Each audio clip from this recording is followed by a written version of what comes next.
Halo semuanya, selamat datang di channel ini, yaitu channel Di Review. Di video kali ini, Di Review akan menceritakan alur cerita dari film Sobok. Sebelumnya jangan lupa untuk like, komen, dan subscribe channel ini. Dan nyalakan lonceng notifikasi untuk update-update terbaru dari kami. Oke, mari kita review. Film ini ditulis sekaligus disutradarai oleh Lee Yong-jo, yaitu penulis dan sutradara yang sama dari film fenomenal di tahun 2012 yang berjudul Arsitektur 101. Film Sobok ini tayang pada tanggal 15 April tahun 2021 dengan durasi 114 menit. Film ini sangat dinanti oleh para penggemar, karena menghadirkan duet dari dua aktor Korea yang sudah banyak tampil di film atau drama yaitu Gong Yoo dan Park Bo Gum. Film ini mengisahkan tentang mantan agen intelijen yang bernama Min Ki-hun yang diperankan oleh Gong Yoo. Ia diberikan tugas untuk melindungi Sobok yang diperankan oleh Park Bo Gum. Sobok banyak diincar oleh orang-orang untuk memiliki kepentingannya sendiri. Mampukan Min Ki-hun melindungi Sobok dari orang-orang tersebut? Berikut ini cerita selengkapnya. Cerita dimulai ketika Sobok sedang diberi obat khusus dari laboratorium. Obat tersebut harus disuntikan setiap hari, dan setiap hari pula ia harus menahan rasa sakit itu. Karena ia adalah manusia kloningan pertama yang pernah dibuat oleh manusia, maka banyak orang yang melakukan penelitian tentang dirinya. Salah satu orang yang melakukan penelitiannya adalah Dr. Anderson, seorang dokter dari Amerika. Dr. Anderson yang akan menyelesaikan penelitiannya itu, tiba-tiba saja diserang oleh drone yang membawa sebuah bom. Karena tidak dapat menghindar, akhirnya, Dr. Anderson pun tewas di apartemennya. Di tempat lain, Min Ki-hun terlihat berada di sebuah kamar yang terlihat cukup gelap. Di sana ia seorang diri sedang menahan rasa sakit yang luar biasa di kepalanya.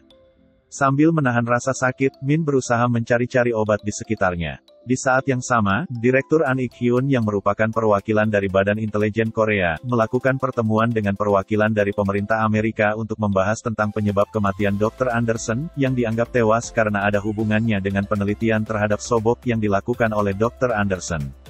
Karena itulah, Direktur An Ik-hyun memerintahkan salah satu peneliti di laboratorium yang bernama Dr. Shin Hak-sun. Dr. Shin diminta untuk memindahkan Sobok ke tempat yang jauh lebih aman dari laboratorium. Kembali ke Min Ki-hun. Min yang sudah tidak bisa menahan rasa sakit di kepalanya itu, akhirnya menyerah dan menemui seorang temannya yang bekerja di salah satu rumah sakit. Di sana akhirnya ia mendapatkan obat untuk meringankan rasa sakitnya. Min langsung mengkonsumsi obat dan seketika rasa sakitnya sudah lebih membaik. Entah karena efek dari obat yang ia konsumsi atau tidak, dirinya langsung tertidur dan seakan merasakan halusinasi di mana mobilnya tenggelam bersamaan dengan dirinya yang masih berada di dalam mobil. Sadar akan hal itu, Min akhirnya terbangun.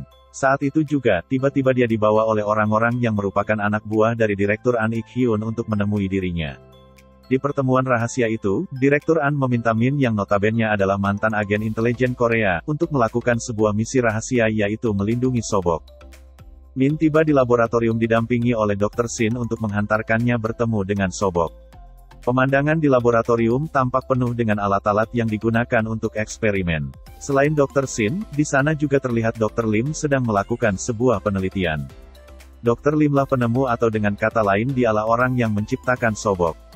Sobok adalah manusia abadi, ia memiliki gen khusus yang membuatnya tidak bisa mati. Karena penampilan Sobok yang nampak seperti manusia pada umumnya, tentu saja Min menganggap kekuatan Sobok yang dikatakan oleh Dr. Shin bukanlah nyata. Demi meyakinkan Min, Dr. Shin meminta Sobok untuk mengeluarkan kekuatannya langsung di hadapan Min. Sontak saja, Sobok mengeluarkan kekuatannya hingga membuat benda-benda di sekitarnya mendekat layaknya magnet. Angin pun tiba-tiba berhembus kencang, hingga membuat Min pingsan karena terkejut dengan kekuatan yang dimiliki Sobok.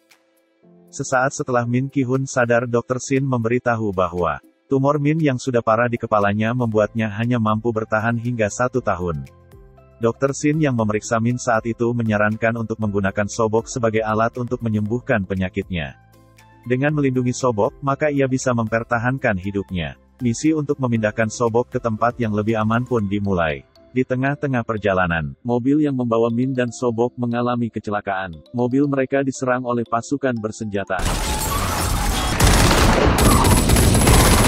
Min mencoba melindungi Sobok dari serangan tersebut, akan tetapi Orang asing terlihat melemparkan gas yang mengeluarkan asap beracun, dan tak sengaja Min menghirup asap tersebut hingga pingsan.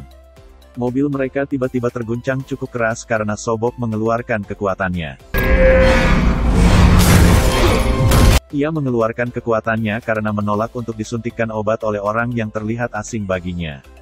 Saat itulah terjadi sebuah pemberontakan di dalam mobil. Min pun berusaha melindungi Sobok dan menyetir mobil itu sambil melakukan perlawanan terhadap orang-orang yang menyebabkan terjadinya kecelakaan. Melihat hal itu, Direktur An Ki-hyun memerintahkan Min untuk membawa Sobok ke markas di dekat sana. Perjalanan ke markas ternyata tidak berjalan mulus, mobil yang mereka akan gunakan tiba-tiba saja mogok. Sobok yang seolah-olah memiliki banyak pertanyaan di kepalanya bertanya ada apa sebenarnya orang-orang berlomba-lomba untuk mencari dirinya. Dan mengapa pula Min melindungi dirinya saat terjadi pemberontakan. Min berkata jujur bahwa hidupnya bergantung pada keselamatan Sobok. Setelah perbincangan pertama mereka saat itu, mereka melanjutkan perjalanan menuju markas yang lebih aman. Di tengah perjalanan, Sobok tiba-tiba berhenti di sebuah toko. Ia terlihat seperti orang yang linglung karena ini adalah pertama kalinya ia melihat keramaian. Karena reaksi orang di sekitar sedikit aneh saat melihat Sobok yang berpakaian tidak biasa, Min membawa Sobok menuju sebuah toko pakaian untuk membelikannya baju baru. Baju merah bergaris dan sepatu putih yang ia gunakan membuatnya sudah terlihat seperti manusia normal pada umumnya. Setibanya di markas, sambil menunggu anak buah dari Direktur An datang, Min menyiapkan peralatan untuk perlindungan diri. Sobok yang tidak diizinkan untuk mengambil ataupun menyentuh barang-barang di markas itu pun hanya terduduk diam. Sobok dan Min pun sempat makan bersama seakan tidak ada lagi rasa canggung di antara mereka. Sesaat setelah itu, anak buah Min datang. Mereka menodongkan pistol ke arah Sobok dan ingin membunuhnya. Ternyata, Direktur An menjebak Min untuk membawa Sobok karena ia ingin membunuh Sobok dan ingin menyudahi kerusuhan yang ditimbulkan oleh keberadaan Sobok.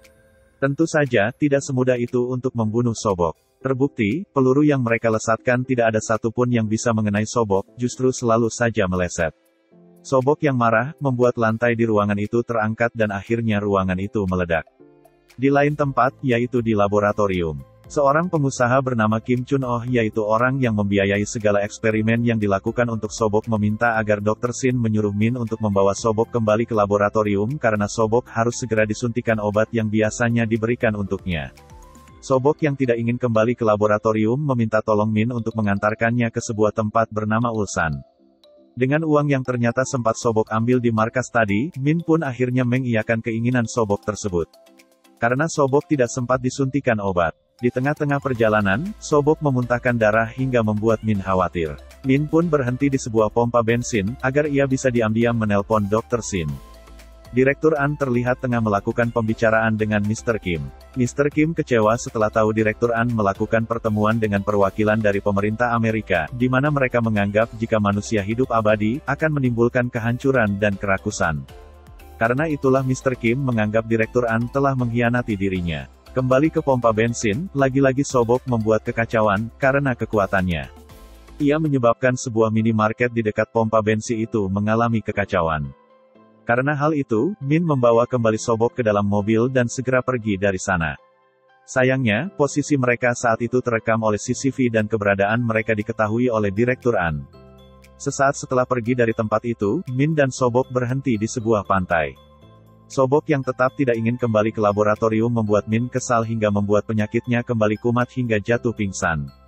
Hari pun semakin gelap, saat Min tersadar, ia melihat Sobok yang terlihat duduk di pinggir pantai. Di sana Min membicarakan masa lalunya yang kelam, saat ia membuat temannya tewas tenggelam bersamaan dengan mobilnya yang membayang-bayanginya hingga saat ini. Temannya tewas pun karena ulah Direktur An yang menjebaknya sehingga menyebabkan kematian sahabatnya itu. Sobok yang melihat Min menangis, membuat tumpukan batu dan membuat burung-burung di sekitar pantai berkumpul seolah ikut bersedih dan merasakan apa yang tengah dirasakan Min.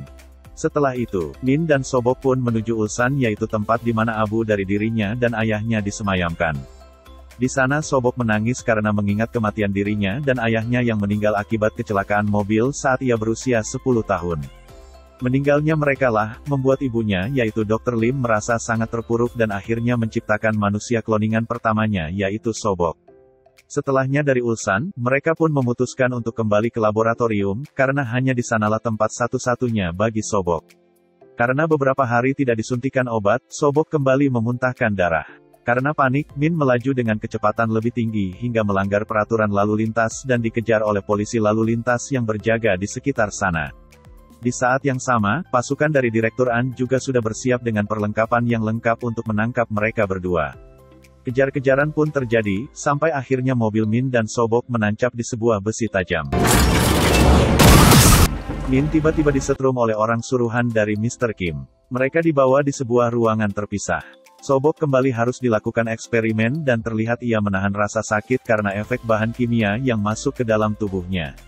Min yang tersadar, merasakan ada hal yang aneh karena seolah-olah Sobok dimanfaatkan hanya untuk kepentingan dan menganggap apa yang orang-orang laboratorium lakukan pada Sobok tidaklah manusiawi.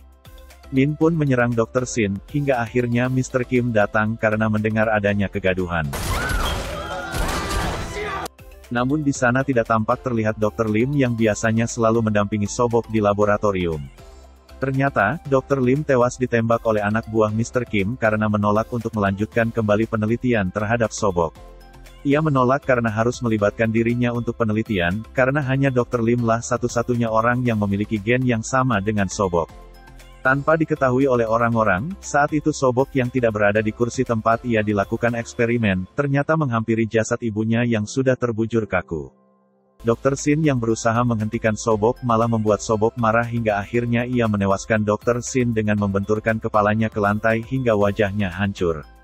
Anak buah Mr. Kim dan bahkan Mr. Kim pun harus ikut menanggung akibat dari perbuatan mereka. Mr. Kim terkunci di kursi rodanya hingga membuatnya tewas. Sontak karena kemarahan yang memuncak, Sobok membuat seisi ruangan di laboratorium pun hancur. Direktur An beserta pasukannya bersiap untuk menyerang Sobok di luar laboratorium dan menunggu Sobok saat ia keluar. Sobok akhirnya keluar dengan menghancurkan dinding kapal dan baku tembak pun terjadi. Tidak ada satupun peluru yang dapat menembus tubuh Sobok saat itu. Pasukannya beserta Direktur An terpental karena Sobok membuat tanah saat itu terangkat hingga membuat tenaganya sedikit melemah hingga ia memuntahkan darah dan darah juga keluar dari telinganya. Memanfaatkan hal itu, Direktur An bangkit dan menembakkan senjata dengan sebuah tank ke arah Sobok hingga ia terpental jauh. Min yang sudah sadar, mencoba melindungi Sobok dari serangan tank yang dilakukan Direktur An. Sampai akhirnya mobil di dekat mereka pun meledak. Sobok yang semakin marah mengeluarkan kekuatan dengan sisa-sisa tenaga yang ia miliki. Sisa-sisa tenaga itu mampu membuat Direktur An dan pasukannya terluka dan masuk ke dalam lubang yang ia buat dengan kekuatannya. Cairan yang mudah terbakar pun terlihat mengalir dari pipa dan sewaktu-waktu akan meledakkan orang-orang yang ada di sana. Sobok mengatakan bahwa semua ini tidak akan berakhir jika dia masih hidup. Sobok pun mengisyaratkan Min untuk membunuhnya dengan pistol yang ada. Sobok yang tidak melawan saat ditembak akhirnya terjatuh. Dengan sisa-sisa nafasnya, Sobok berkata bahwa ia mengantuk. Dan disitulah saat ia pertama kali tidur dan tertidur untuk selama-lamanya. Min pun menangis di depan Sobok yang sudah meninggal. Akhir cerita, setelah kejadian itu, Min kembali menghampiri tumpukan batu yang dikumpulkan Sobok saat mereka berada di pantai. Min pun melanjutkan kehidupannya dan berusaha untuk hidup tanpa melawan takdir dirinya. Nah, begitulah alur cerita dari film Sobok. Sangat seru dan membuat kita sadar arti kehidupan dan takdir yang kita tidak bisa lawan. Sampai bertemu di video selanjutnya, terima kasih.